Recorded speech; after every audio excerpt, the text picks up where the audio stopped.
In more news tonight, the lack of social protection for children and adolescents at safe havens created for victims of the AKOSOMBO Dam spillage has left some adolescents prey to sexual abuse. Child Rights International reports 80% of the girls at the camp report feeling uncomfortable having to dress up in the presence of boys in the same classroom. Sexual abuse in Ghana is a punishable crime, and perpetrators are exploiting gaps in government's response structures to feed on praise. According to Child Rights International, its assessment of the situation also discovered some 3,200 adolescent girls who lack access to personal hygiene products.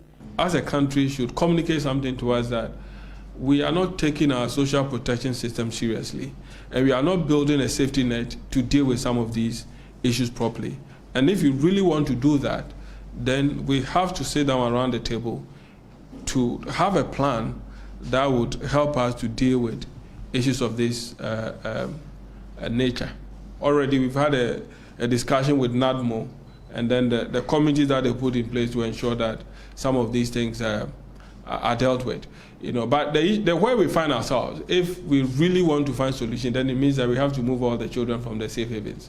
Reports of psychological issues, including anxiety and sadness, have also been highly noted among most of the children, especially children who are differently abled, who are facing discrimination.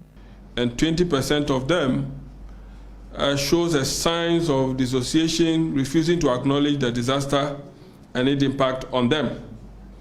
And that is very serious, because you don't see any signs that they show, but it will tell you psychologically that they are in a position of self-denial. The child-centered non-governmental organization is seeking the Ghana Education Service to develop an education recovery plan for the reintegration of the 17,287 children who are affected, while calling on the public to seek a formal coordination of donations of relief items to include the vulnerable. The distribution goes, when you go there, you realize that there are a lot of companies, individuals doing donation, and there's no structural systems for distributing the items.